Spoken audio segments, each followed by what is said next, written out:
వెంకటపురానికి చెందిన రామయ్య దగ్గర మేకల మంద ఉండేది. అవే ఆయన జీవన ఆధారం. ఆ మేకల మందలో ఒక ముసలి మేక ఉండేది. పెద్ద పెద్ద కొమ్ములతో, పెద్ద గడ్డంతో బలంగా ఉండేది. ఆ మేకకు అడవంతా కొట్టిన పిండి. రోజూ అడవికి వెళ్ళేటప్పుడు యజమాని కళ్ళు గప్పి అడవంతా కలియ తిరిగి సాయంకాలానికి మేకల మందతో కలిసిపోయేది. ఏ రోజు దారి తప్పలేదు. అలా కొన్ని ఏండ్లు గడిచాయి. ఒకరోజు ఎప్పటిలాగే ఆ మేక మందను వదిలి అడవంతా తిరిగింది. చీకటి పడే సమయానికి మంద దగ్గరకు చేరాలని ప్రయత్నించింది. కాని మేకల మంద జాడ కనిపించలేదు. దారి తప్పానని గుర్తించింది.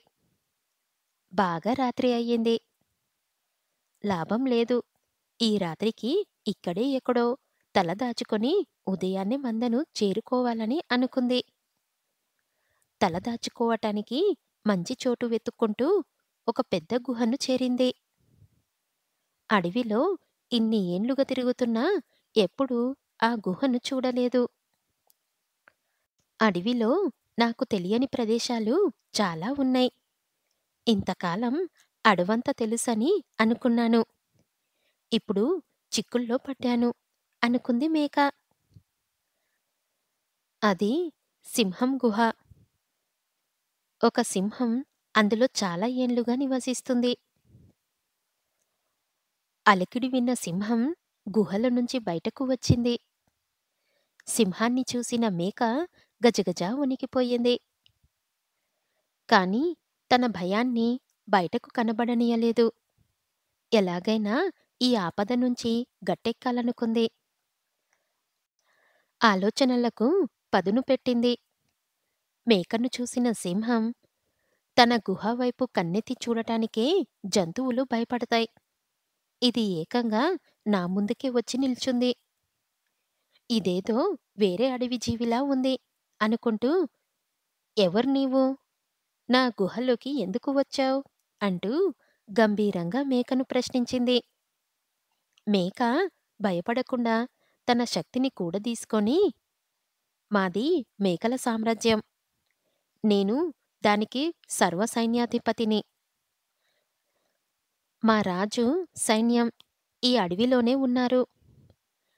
ప్రతిరోజు మా మేకలన్నీ అడవికి వచ్చి ఇంటికి తిరిగి వెళ్ళలేకపోతున్నాయి. పిల్లలను ఇంటి దగ్గర విడిచి ఉండలేకపోతున్నాయి.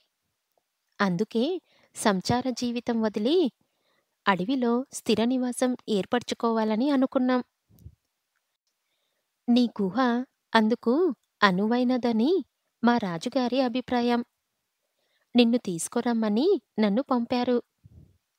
మనం వెళ్ళటం ఆలస్యమైతే మా రాజుగారు స్వయంగా సైన్యంతో వచ్చి నిన్ను వధించి నీ గుహను స్వాధీనం చేసుకుంటారు అంది. మేక మాట్లాడే విధానం, దాని ఆకారం చూసి సింహం ఆలోచనలో పడింది. ఇప్పుడు నేను మేకతో వెళితే వారంతా కలిసి నన్ను చంపటం ఖాయం. వెళ్ళకపోతే ఇక్కడికి వచ్చి చంపుతాయి. కాబట్టి ఈ సమస్య నుంచి సమయస్ఫూర్తితో తప్పించుకోవాలి అనుకుంది మృగరాజు. నేను రాత్రిపూట ఎవరిని కలవను. రేపు ఉదయాన్నే వచ్చి మీ రాజుగారిని కలుస్తానని చెప్పు అంది సింహం. ఆ మాట కోసమే ఎదురు చూస్తున్న మేక, సరే, ఆ విషయాలన్నీ మా రాజుగారికి చెప్తాను అంటూ ఆ గుహ నుంచి తప్పించుకుంది. తెల్లవారి తన మందను చేరుకుంది. ఆ తర్వాత ఎప్పుడూ మందను విడిచిపోలేదు.